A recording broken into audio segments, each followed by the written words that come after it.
La grande première de Nagelsmann sur le banc de l'Allemagne. Donc match amical, bien sûr, les Allemands sont qualifiés pour cet Euro qu'ils organisent. Les Allemands sont aux États-Unis. Victoire face aux États-Unis, 3-1. Évidemment, la prestation Polo était scrutée. C'était comment, l'Allemagne de Nagelsmann? C'est une victoire qui fait vraiment du bien. L'Allemagne enchaîne après la victoire contre la France. C'était scruté, comme tu l'as dit, un petit peu partout en Allemagne parce qu'on voulait voir la composition et Nagelsmann nous a fait du Nagelsmann et ça, c'est toujours une bonne chose.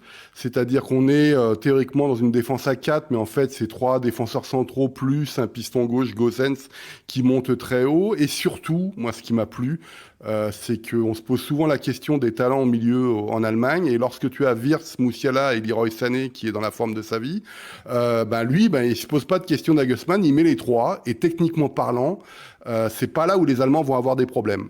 Parce que c'est génial quand les 3 combinent ensemble. On a eu une première mi-temps extrêmement, j'ai envie de dire, moyenne, qui m'a pas forcément rassuré sur ce qu'était capable de faire la sélection allemande. Par contre, en seconde mi-temps, ils ont mis le pied sur le ballon et les Américains, qui eux, évidemment, sont en préparation pour la Coupe du Monde 2026 et qui ont d'ailleurs une très belle sélection, je trouve, encore très jeune, peut-être fébrile un peu en défense, mais c'est vraiment intéressant. Et si tu veux, c'est vraiment une victoire qui n'était pas assurée au début.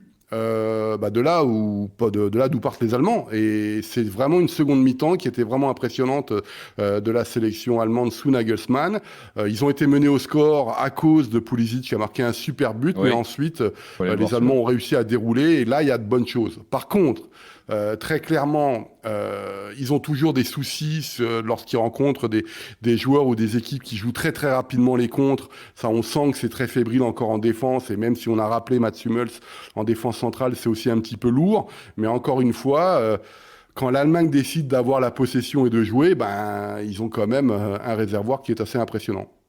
Avant de te donner la parole, coach, Polo parlait des États-Unis. L'attaque, c'était Balogun, Pulisic et Timothy Weah. C'est vrai que c'est quand même assez sérieux. C'est pas mal du tout. Reina, McKennie, Tyler était pas là, Moussa. C'est une vraie belle sélection. En ce qui concerne, j'attendais un petit peu de voir les choix, et d'ailleurs, je n'ai pas la précision. Est-ce qu'il s'est appuyé comme point de repère, appelons ça, sur Müller en numéro 9? Non. Alors Müller, c'est l'ambianceur en ce moment. C'est-à-dire qu'il est sur le banc et c'est en fait un rôle qui lui convient parce qu'il est plus ou moins en fin de carrière. On pense qu'il va prolonger à la fin de la saison au Bayern, mais en fait, il a un rôle très particulier, c'est d'assurer la transition avec les nouvelles générations. Et en fait, il s'appuie sur Müller sur le banc pour motiver l'équipe. Il a rappelé les anciens, Thomas Müller, Mats Hummels qui lui sera titulaire en défense centrale. C'est pour ça que Schlotterbeck n'a pas été appelé notamment. Mais Müller est plus sur le banc pour motiver et pour donner son expérience de ce qui s'est passé justement par le passé. Ouais, mais une partie d'un match un petit peu comme notre Giroud, à nous Français, ça peut arriver. Ah oui, non, mais c'est ce qu'il fait. Il l'a fait rentrer à la fin. Alors, il le fait rentrer pour l'instant en 9 parce que Füllkrug a encore donné satisfaction. Son 8e but en 10 sélections. Mais si tu veux, on le voit pas rentrer dans le 11 dès le départ. C'est quelqu'un qui va venir. Par exemple, Müller a fait une rentrée déterminante, le match de Ligue des Champions contre Copenhague qui était compliqué pour le Bayern. Il rentre, c'est lui qui fait la passe tout de suite. C'est un petit peu ça son rôle en ce moment. Et il se dit qu'en Allemagne, lui qui commence évidemment à vieillir un petit peu comme tout le monde, que ce rôle lui sied parfaitement. Moi, j'ai une question, Polo. Comment tu vois l'arrivée de Nagelsmann en sélection par rapport à son arrivée quand il est arrivé au Bayern, en fonction des choix des joueurs? Est-ce que avec les anciens Munichois, il a la même attitude?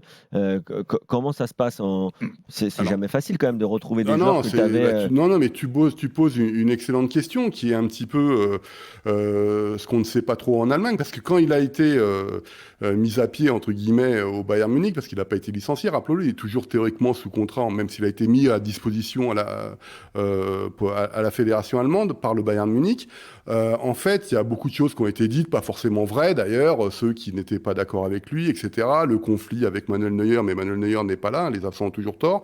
En fait, ce qui est très intéressant, et ce qu'on se dit au Bayern par rapport à Nagelsmann, c'est qu'il s'est quand même pas mal reposé après son licenciement, enfin sa mise à pied, pardon, au Bayern Munich, et qu'il a été en fait très très fatigué, et qu'il là, il a pu recharger les batteries, et donc lui est très positif positif dans son engagement avec la sélection allemande. Moi, je suis beaucoup plus sceptique par rapport à ça, parce qu'on ne résout aucun problème structurel de la sélection allemande, c'est-à-dire qu'il est juste là pour une pige jusqu'à l'Euro 2024. S'il y a un grand club après l'Euro qui va débarquer, qu'il soit italien, espagnol ou de première ligue, je pense qu'il fera ses valises. Donc on n'a pas résolu les problèmes de la sélection allemande à moyen et à long terme.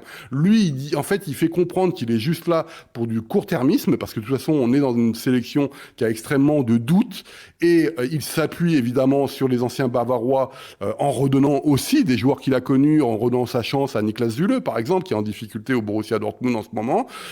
Il fait confiance à Leroy Sané. D'ailleurs, dans ses schémas de jeu, sa théorique défense à 4 qui se transforme beaucoup en défense à 3 lorsqu'il a la possession, tu te rends compte que c'est ce qu'il faisait au Hoffenheim, c'est ce qu'il faisait au Bayern.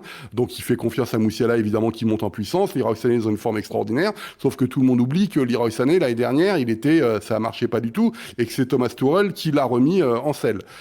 Pour l'instant, Kimmich est blessé, donc ça résout le problème. Goretzka n'est rentré qu'en seconde période, donc il s'appuie beaucoup plus sur quelques anciens comme Mats Hummels, Gundogan, mais il est bien évidemment que la force bavaroise va venir et monter au fur et à mesure des rencontres, mais pour l'instant, si tu veux, on a l'air que l'eau est très calme, ça se passe bien. On va voir en fait dans les prochaines sélections comment ça va se passer. Mais en tout cas, lui est très optimiste, en tout cas dans ses confs de presse et sa façon de parler. L'Allemagne qui conclut sa tournée nord-américaine par un match face au Mexique dans la nuit de mardi à mercredi, et on suivra ça bien sûr sur RMC.